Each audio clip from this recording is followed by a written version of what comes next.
This is Odyssey. Today we'll be taking a look at the Odyssey of Fashion of Final Fantasy X.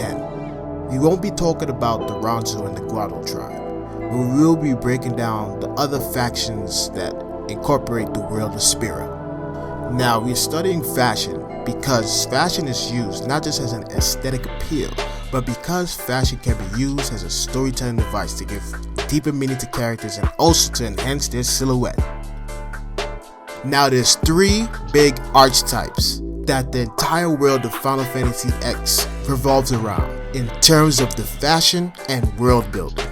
One is the Islanders, two is the Yevonites, and the third one is the Albed, not including the Ronzo and the Guado tribe.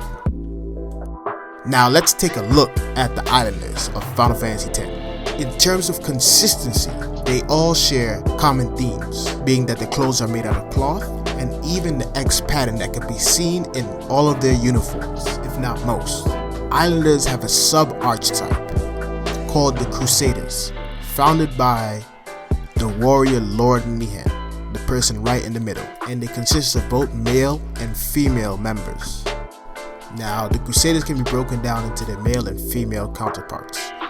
Males share the armor that goes around their shoulders, and the sandals, which is also a trait that's shared with the rest of the Islanders of the world of Spira. The female armor, however, is more creative and elaborate in their design. The shoulders are more spikier, and for the guys, they even have a little bit of skin showing. Now, we can't talk about Crusaders without talking about the origin. Do you know Crusaders originally were supposed to be guardians of Zanarkand, and they were meant to carry around katanas, and they are dressed in a futuristic fashion compared to the Islanders that we have in this game. The leaders of the Crusader in Final Fantasy X is Maester Keenock. Compare his shapes to the more edgier shapes. The original intended leader, however, was Auron, which makes sense considering that he's wearing a crimson jacket and a long blade. The next topic are the Yevonites, who are an extremely complex and diverse class of what I like to consider elites of Yevon. Fashion-wise, they are highly conservative, even though there are some less conservative counterparts to the Yevonites. The first class of Yevonites are the classical Yevonites, the ones who are wearing the most clothes and are extremely loyal to the dogma of Yevon. Second class of Yevonites that I like to consider modern Yevonites, and they all share a common theme. They all wear a obi sash, which is from Japanese culture. These are Maester Seymour, Yuna, and Isaru. However, there is an outlier Yevonite who is at the pinnacle of the dogma of Yevon. Her name is Lady Yunalesca, and let's get into our next topic, the Albed, who are the mechanical wizards of Spira and are hated for it. They all feature goggles and aviator wear, ride machines called Machina, which the Yevonites hate. Now that we went over the main factions of Spira, let's get into the main characters. The first one that we're going to talk about is Titus, everybody's favorite crybaby. First of all, he belongs to no archetype, and he is meant to be an otherworldly character in Spira. Secondly, his uniform is full of high contrast colors, meant to throw the player off, but to keep it consistent with colors of water and sand. On a scale of 1 to 10, I'll give his fashion design a 10, but let's get into why. Now, his details are, he has 1 hoodie, 2 asymmetrical shorts, 3 a warrior's gauntlet, 4 he has cross buttons, and a silver chain. Last but not least, he also got some Tims.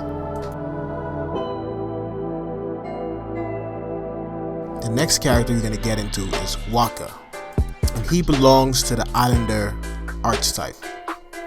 Overall, he has a very cohesive and similar design to the rest of the Islanders, and doesn't differentiate him that drastically from the rest of the Islanders. His fashion is simple yet effective. I'll give him, on a scale of 1 to 10, about a 7. Now let's get into why I would give him a 7 out of 10, and it has to do with his details. Waka's outfit features 3 big differences from the rest of the islander.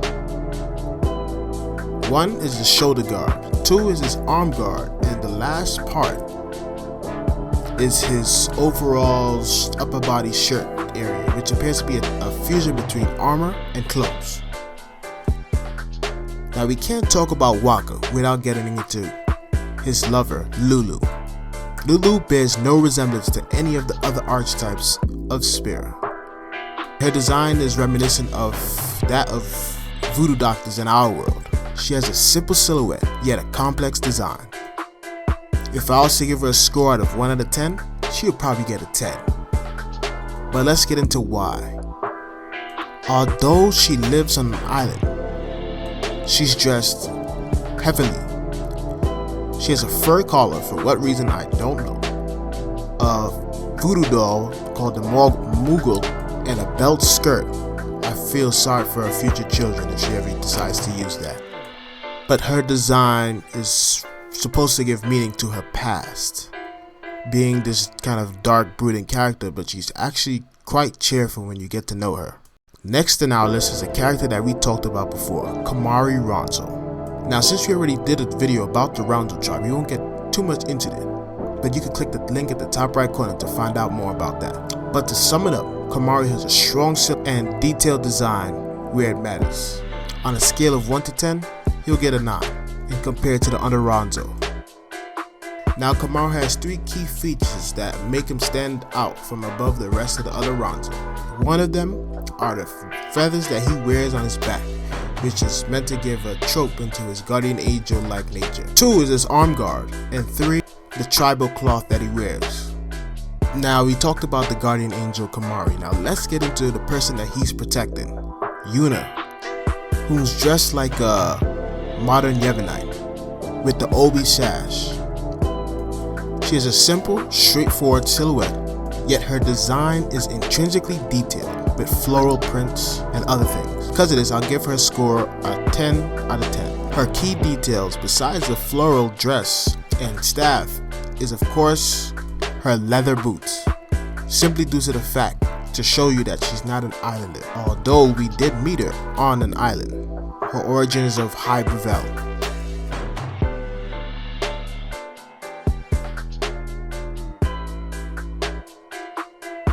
And we can't talk about Yuna without talking about Maester Seymour, who is the next character of Final Fantasy X. He's another modern Yevonite who also features an oversized obi sash. Strong, evil silhouette forced by his stronger, smaller shapes. His fashion gets a 9 out of 10. Maester Seymour features an oversized obi sash. But what does an obi sash mean in the culture that it came from? That's for you to find out. Seymour also features an oversized outfit. It drags on the floor with him and also lags behind him. Pay attention to the patterns that they put in the jacket to give you more meaning of how his mind functions in the game. Twisted, warped, and evil. But they played it off with the color by making it a cool blue, reinforced with a red, double layered. Now that's our brief introduction into the Odyssey of Fashion of Final Fantasy X. If you like this video and you feel like you learned something, don't be shy to smash that like button, comment, and subscribe, because we got a lot more coming.